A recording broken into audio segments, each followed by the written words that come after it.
Friends, அனைவருக்கும் வணக்கம். கிராமத்து முறையில் கத்தரிக்காய் முருங்கைக்காய் சாம்பார் எப்படி செய்யலாம்னு பார்க்கலாம் வாங்க. இந்த சாம்பார் செய்யறதுக்கு என்னென்ன பொருட்கள் தேவைன்னு பார்க்கலாம்.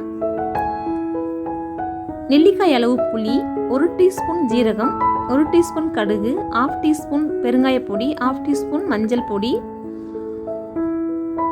3 டீஸ்பூன் சாம்பார் மசாலா, இது ஓமன் மசாலா, 50 கிராம் துவரம்பருப்பு, ஒரு 15 சின்ன வெங்காயம், கருவேப்பிலை, கொத்தமல்லி இலை, முருங்கைக்காய், கத்தரிக்காய், தக்காளி, பூண்டு, ஒரு துண்டு இஞ்சி. வாங்க எப்படி செய்யுதுன்னு பார்க்கலாம். குக்கரில் நம்ம எடுத்து வச்சிருந்த பருப்பை சேர்த்துக்கலாம். இதை தண்ணி விட்டு நல்லா கழுவி எடுத்துக்கலாம்.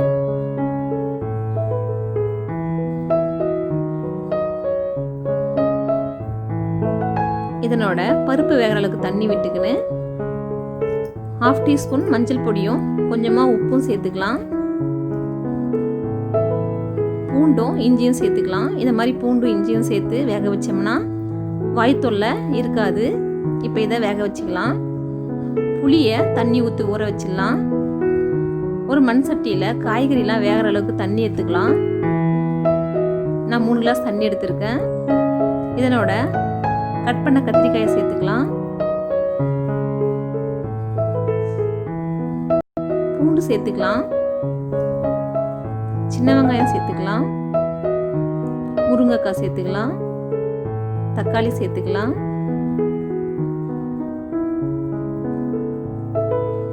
இப்போ சாம்பார் மசாலா சேர்த்துக்கலாம். உங்களுக்கு எந்த அளவுக்கு காரம் தேவையோ அந்த அளவுக்கு சாம்பார் மசாலா சேர்த்துக்குங்க.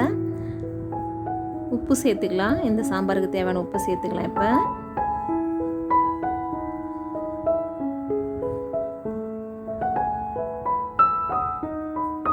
இப்போ இதை கேஸ் ஆன் பண்ணி நல்லா வேக வச்சிடலாம். இப்போ பாருங்கள், காய்கறிலாம் வெந்துருச்சு. இப்போ நம்ம ஏற்கனவே ஊற வச்சிருந்த புளியை நல்லா கரைச்சி இதனோட சேர்த்துக்கலாம்.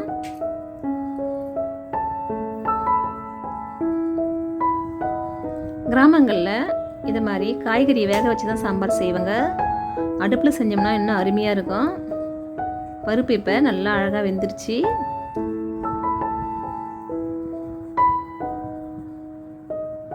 இப்போ நம்ம வேக வச்சு எடுத்த பருப்பை இதனோட சேர்த்துடலாம்.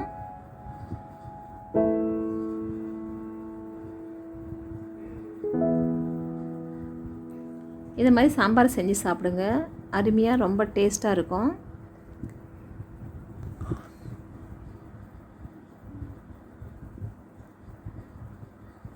அவ்வளோதான். பருப்பு சேர்த்துட்டு ரொம்ப நேரம் கொதிக்கணும்னு அவசியம் கிடையாது.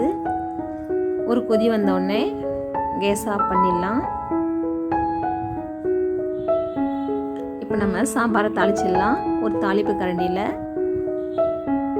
3 டீஸ்பூன் எண்ணெய் எடுத்துக்கலாம். எண்ணெய் சூடானதும் 1 டீஸ்பூன் கடுகு, 1 டீஸ்பூன் ஜீரகம், 1/2 டீஸ்பூன் பெருங்காய பொடி போட்டுக்கலாம். எல்லாம் பொரிஞ்சு வந்ததும் கொஞ்சமாக கருவேப்பிலை சேர்த்துக்கலாம். ஒரு 5 சின்ன வெங்காயத்தை பொடியாக கட் பண்ணி சேர்த்துக்கலாம். இது ஆப்ஷனல் தான். வேணும்னா இந்த மாதிரி வெங்காயம் வதக்கி கொட்டலாம். இந்த மாதிரி செஞ்சோம்னா நல்லாயிருக்கும். இப்போ நம்ம சாம்பாரில் தனியா தழையை கொஞ்சமாக தூவி விட்டுக்கலாம். இப்போ நம்ம தாளித்து வச்சதை இது மேலே சேர்த்துக்கலாம். சாம்பாரோட சேர்த்துடலாம். நம்ம இது மாதிரி தாளித்து கொட்ட சொல்ல ஒரு தட்டு வச்சு மூடி கொட்டுங்க. ஏன்னா மேலெல்லாம் அடிக்காமல் இருக்கும். ஏன்னா சாம்பாரும் சூடாக இருக்கும். நம்ம தாளித்து வச்சதும் ரொம்ப சூடாக இருக்கும். அப்போ எண்ணெய் தெரிக்கும். இது மாதிரி நீங்கள் செஞ்சீங்கன்னா எண்ணெய் தெரிக்காமல் இருக்கும். அவ்வளோதாங்க, சாம்பார் ரெடி ஆகிடுச்சு. நீங்களும் இது மாதிரி சாம்பார் செஞ்சுட்டு எப்படி இருந்ததுன்னு கமெண்ட் பண்ணுங்கள். இது மாதிரி சாம்பார் செஞ்சு சாப்பிட்டா ஹெல்த்தியும் கூட, ரொம்ப டேஸ்ட்டும் கூட. நம்ம காய்கறி வதக்காமல் இதை மாதிரி வேக வச்சு செஞ்சு சாப்பிட்டிங்கன்னா ரொம்ப சூப்பராக இருக்கும்.